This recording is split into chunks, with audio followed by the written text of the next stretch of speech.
Drama serial शेर की कहानी अब अपने आखिरी और सबसे जबरदस्त मोड़ पर आ चुकी है।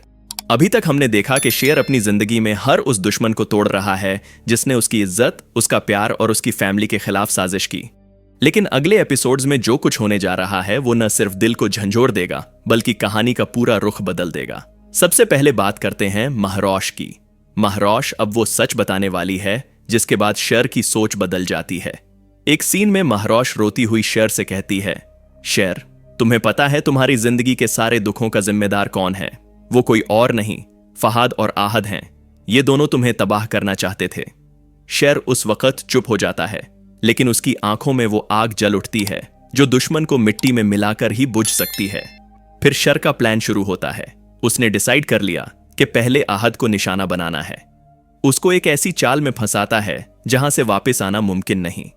आहद को बिजनेस ट्रिप के नाम पर बाहर भेजा जाता है, लेकिन जैसे ही वो अमेरिका पहुंचता है, एयरपोर्ट पर उसके बैग में से नशा मिलता है। पुलिस फौरन उसे गिरफ्तार कर लेती है। आहद चीख चीख कर कहता है, मुझे फंसाया गया है, ये सब शेर का काम है। लेकिन पुलिस एक न सुनती और उसको सीधा जेल में डाल देती है। इधर पाकिस्तान में बैठे बदर जमान को जब ये खबर मिलती है तो उसका चेहरा पीला पड़ जाता है। वो गुस्से में फोन उठाता है और कहता है, शेर, तू मेरे घर को उजाड़ रहा है, अब देख मैं तुझे कैसे तबाह करता हूं। मगर शेर अब रुकने वाला नहीं था। उसके निशाने पर अब फहाद था। फहाद अपनी गलतियों को छुपाने के लिए महरोश की वीडियो लेकर शेर को धमकाता है, लेकिन महरोश हिम्मत करके शेर के सामने खुद सब कुछ खोल देती है। वो कहती है, शेर, तुम्हें धमकाने वाला फहाद है, मुझे ब्लैकमेल करने वाला भी वही था। यह तुम्हारा सबसे बड़ा दुश्मन है। यह सुनकर शेर का सब्र का पैमाना भर जाता है। एक इंटेंस सीन में शेर गन निकालता है और फहाद से कहता है, तूने मेरी जिंदगी का सुकून छीन लिया, अब मैं तुझे जीने नहीं दूंगा। और फौरन गोली चलती है। फहाद जमीन पर गिरता है और उसकी कहानी खत्म हो जाती है। अब देखा जा सकता है कि बदर जमान के दोनों बेटे उससे छिन चुके हैं, एक जेल के अंदर और दूसरा जमीन के नीचे। यह सब देखकर बदर जमान का दिमाग काम करना बंद कर देता है। वो पागल की तरह चिल्लाता है, मेरे बेटे, मुझे मेरा घर वापस दो। और आखिरकार उसका अंजाम एक मेंटल असाइलम होता है जहां वो अपनी ही नफरतों में जलता रहता है। इसके साथ ड्रामा में एक खुशी का पहलू भी सामने आता है। ताज बीबी, जो हमेशा तन्हा और परेशान रही, उसकी जिंदगी में डॉक्टर रियाज आता है।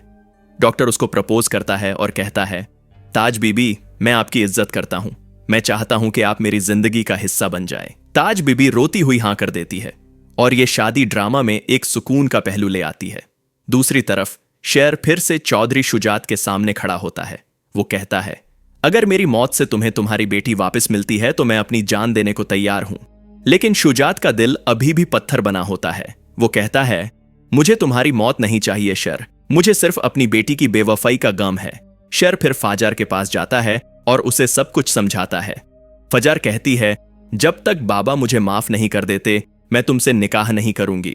मुझे लगता है मुझे सबसे दूर चले जाना चाहिए। शेर उसे तसल्ली देता है, फजर, वक्त सब कुछ ठीक कर देगा, तुम्हें सिर्फ अपने हौसले पर कायम रहना है। और फिर वही होता है जो सब इंतजार कर रहे थे। आखिरी एपिसोड्स में ताज बीबी अपने भाई शुजात को समझाती है कि फजार का कोई कसूर नहीं था। धीरे धीरे शुजात का दिल पिघल जाता है। एक इमोशनल सीन में शुजात अपनी बेटी को गले लगाकर कहता है, फजार, मुझे माफ कर दो, मैं तुम्हें समझ नहीं सका। यहां से कहानी सुकून भरे अंजाम तक पहुंचती है। फजार और शेर की शादी होती है। महरोश का रिश्ता सुलेमान के साथ जोड़ दिया जाता है। तज बीबी की शादी डॉक्टर रियाज के साथ हो जाती है और बदार जमान अपनी नफरतों के बोझ तले हमेशा के लिए तबाह हो जाता है। यही है शेर की असल कहानी का अंजाम। अब सवाल यह है, क्या आपको लगता है कि ड्रामा इसी हैप्पी एंडिंग पर खत्म होगा या फिर राइटर्स अभी भी कोई नया ट्विस्ट छुपाकर बैठे हैं? आप अपनी राय हमें कमेंट्स में जरूर बताइए। अगर वीडियो पसंद आई हो तो लाइक, शेयर और चैनल को सब्सक्राइब करना न भूलिए ताकि हर नई अपडेट आप तक सबसे पहले पहुंच सके। मिलते हैं नेक्स्ट वीडियो में।